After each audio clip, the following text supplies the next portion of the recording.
యమునా సుందరి. అనగా అనగా ఒక ఊళ్ళో సీనయ్య అనే కుర్రవాడు ఉండేవాడు. వాడు పుట్టు దరిద్రుడు, రూపసి కూడా కాదు. అటువంటి వాని మొహం ఎవరు చూస్తారు? అయితే సీనయ్య కంఠమెత్తితే గంధర్వగానం ప్రవహిస్తుంది. అతని వద్ద పూర్వులు విడిచిపోయిన ఆస్తి ఒకే ఒక సితారు ఉన్నది. ఆ సితారు మీద శృతి పెట్టుకుని సీనయ్య పాడటం ప్రారంభిస్తే ఆ పాటకు ప్రపంచమంతా స్తంభించి తన్మయమైపోయేది. నెమళ్ళు, లేళ్ళు, నాగులు ఆలకింప వచ్చేవి, మోడులు చిగిర్చేవి. ఇటువంటి అద్భుతమైన గానం ఎన్నడూ ప్రతిఫలం కోరి చేయలేదు సీనయ్య. యమునా నది ఒడ్డున చల్లగాలిలో కూర్చొని తన ఆనందం కోసమే పాడేవాడు. క్రమంగా అతనికి సితారు సీనయ్య అనే పేరు సార్థకమైంది. సీనయ్య యమునా తీరాన్ని కూర్చొని పాడుతూ ఉన్నప్పుడు ఆ గానం అపూర్వంగా ఉండేది. అది విని ప్రజలు జేజేలు కొట్టేవారు. అతను పాడే ప్రతి చరణానికి సీనయ్య మరొకసారి పాడు అంటూ అందరూ బ్రతిమాలేవాళ్ళు. యమునా నదీ తీరాన్ని కూర్చున్నప్పుడల్లా సీనయ్యకు చెప్పలేని ఉత్సాహం పొంగి పొరలి వచ్చేది. అక్కడ అతను మధురాతి మధురమైన గానం చేయగలిగేవాడు. ఆవేశంలో అతను, ఈ యమున నా సుందరి, యమునను పోలిన సుందరి ఈ 14 భువనాల్లోనూ లేనే లేదు అంటూ ఉండేవాడు. యమునా తీరాన కూర్చొని పాడుకుంటూ ఉంటే సీనయ్యకు నిద్రాహారాలే అవసరం లేకపోయేవి. ఒకనాడు సీనయ్య యమునా సుందరిని పొగుడుతూ పాడుకుంటూ ఉండగా సముద్రం మధ్యన ఒక సుడిగుండం చుట్టుకొని గిరగిరా తిరగనారంభించింది.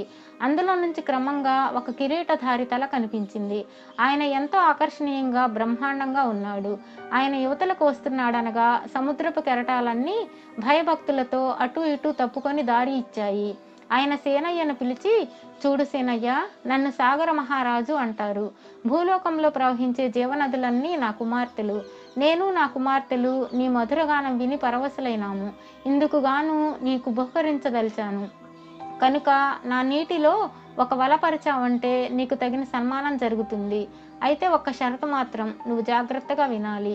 బహుమతి పొందిన తరువాత నువ్వు పాతాళలోకమందలి మా రాజ్యంలో ఉండే పచ్చల మందిరానికి వచ్చి అక్కడ మేము కోరినంత కాలము ఉండి గానం చేసి మమ్మల్ని ఆనందింపజేయాలి అని చెప్పి అదృశ్యమయ్యాడు. సాగర మహారాజు వెళ్ళిపోగానే కెరటాలు ఎప్పట్లాగా మూసుకుపోయి సముద్రం మళ్ళీ ప్రశాంతంగా ఉన్నది. మర్నాడు సీనయ్య వల పట్టుకు వచ్చి సముద్రంలో వేసే వరకు అందులో ఒక పెట్టె కొట్టుకు వచ్చింది. ఆ పెట్టె పగలగొట్టి చూడగా అందులో కోకొల్లలుగా నవరత్నాలు ఉన్నాయి. సీనయ్య వాటిని తీసుకుపోయి ప్రపంచంలోని అన్ని దేశాలతోనూ రత్నాల వర్తకం సాగించి పేరు ప్రఖ్యాతి గడించి చూస్తూ ఉండగానే కోటీశ్వరుడైపోయాడు. ఇలా సీనయ్య దశ మారగానే ఎన్నడూ ఎరుగని వాళ్ళు సైతం అతడి ఎదుటికి వచ్చి ఎంతో గొప్పగా పొగడటం ప్రారంభించారు. ఎవరేమనుకున్నప్పటికీ సీనయ్యలో మాత్రం కాస్తంత కూడా మార్పు రాలేదు. ఎప్పట్లాగానే సితారు చేత పట్టుకుని యమునా తీరాన కూర్చొని హాయిగా నిశ్చింతగా మధురగానం చేసుకునేవాడు. పాటలతో యమునను పొగడటమే కాదు, ఎంతో ఆప్యాయంతో దేశ దేశాల నుంచి తెచ్చిన అపూర్వమైన కానుకలు, అలంకారాలు, మణిహారాలు తన యమునా సుందరికి అర్పిస్తూ ఉండేవాడు. ఈ విధంగా 12 ఏళ్లు గడిచిన తర్వాత ఒకప్పుడు రత్నాల వర్తకం కోసం సముద్రం దాటి విదేశాలకు పోవడానికి సంకల్పించుకున్నాడు సీనయ్య. అది దూరపు ప్రయాణం కావడం చేత చాలా రోజులు పట్టింది. సీనయ్య యథాప్రకారం ఓడ టాపు మీద కూర్చొని యమునా సుందరిని పొగుడుతూ పాడుతూ ఉన్నాడు. ఇంతలో ఆకస్మికంగా పెద్ద గాలి తుఫాను వచ్చి ఓడ నడవడం మానివేసింది. ఎవరికి ఏమీ పాలుపోయింది కాదు. అందరూ కంగారు పడుతున్నప్పటికీ సీనయ్య మటుకు నిశ్చలంగా పాడుకుంటూ టాపు మీద కూర్చునే ఉన్నాడు. అప్పుడు ఓడ యజమాని, ఈ ఓడ పైన ఉన్న మనలోనే ఒక గొప్ప వాగ్దానం చేసి ఆ వాగ్దానం నిలబెట్టుకొని వాడు ఎవడో ఉండి ఉండాలి. వాడి పేడే మనకు పట్టుకొని ఉంటుంది. లేకపోతే సముద్రుడికి ఇంత కోపం కలగదు. వాడెవడో కనిపెట్టి ఓడ మీద నుంచి దింపేస్తే గాని ఈ విపత్తు తొలగదు. అలా మాట తప్పిన వాడెవడో మర్యాదగా బయటపడండి, లేకపోతే మనందరం సర్వనాశనమైపోతాం అని అరిచాడు. అప్పటి వరకు మరో ధ్యాస లేకుండా తన గానంలో లీనమైపోయిన సీనయ్య ఓడ యజమాని కేకలు వినిపించగానే పరుగు పరుగున వాళ్ల మధ్యకు వచ్చి, అయ్యా, ఆ మాట తప్పిన వాడిని నేనే. సముద్రుడికి మాట ఇచ్చాను. ఇదిగో ఇప్పుడే నా పేడ మీకు వదిలిపోతుంది అంటూ తన సితార్తో సహా ఓడ మీద నుంచి ఆ మహాసముద్రంలోకి దబీమని దూకేశాడు. సీనయ్య దూకి మునిగిపోగానే అందరికీ దారి చేసిన సముద్ర తరంగాలు మళ్ళీ ఎప్పటి వలె మూసుకుపోయాయి.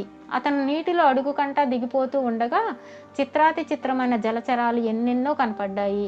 వీటన్నింటినీ వేడుకతో చూసుకుంటూ సీనయ్య చివరకు కిరీటధారి అయిన సాగర మహారాజు ఉండే పచ్చల మందిరానికి చేరుకున్నాడు.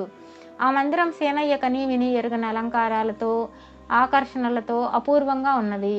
ఏమయ్యా సీనయ్య, నీకోసం మేము ఇక్కడి ఒకటి కాదు, రెండు కాదు, 12 ఏళ్ల నుంచి ఎదురు చూస్తూ ఉన్నాము. మమ్మల్ని మర్చిపోయినావా అనే వరకు సీనయ్య, మహారాజా, నా యమునా సుందరిని తలుచుకొని గానం చేసుకుంటూ ఉంటే లోకమే మర్చిపోయాను. నిజమే, మరి మన్నించాలి అన్నాడు. అప్పుడు సాగర మహారాజు సీనయ్యను ప్రేమతో భుజం తట్టి, ఇప్పుడైతే ఏమీ పోయిందేమీ లేదులే, త్వరగా సితారు తీసి వాయించు అని ప్రోత్సహించాడు. సీనయ్య సితారు చేతబట్టి గానం చేసేటప్పటికల్లా నెమళ్ళు, లేళ్ళు, నాగులు ఆలకింప వచ్చాయి. కిరీటధారి అయిన సాగర మహారాజు ఆ సంగీతానికి తన్మయుడై సింహాసనం మీద నుంచి లేచి నృత్యం చేయసాగాడు. సముద్రంపై నడుస్తున్న నావలు ఆ బ్రహ్మాండమైన కెరటాలలో ఉయ్యాల్లాగా ఊగిపోసాగాయి.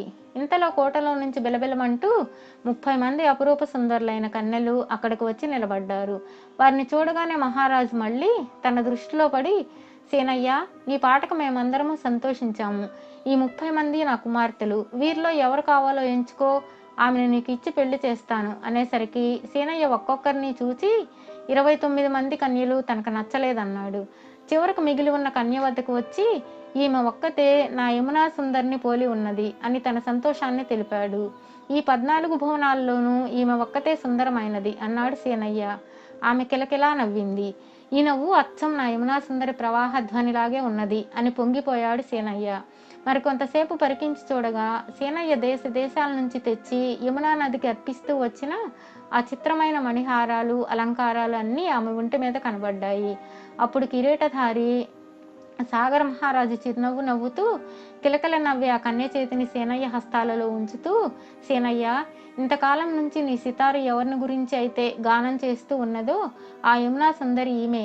నీవు ఇచ్చిన కానుకలన్నీ ఆమె అందుకుంటూనే ఉన్నది. చూడు, మీరిద్దరూ ఈ పచ్చల పందిల్లోనే హాయిగా ఉండండి అని దీవించి ఇద్దరకు వైభవంగా వివాహం చేశాడు.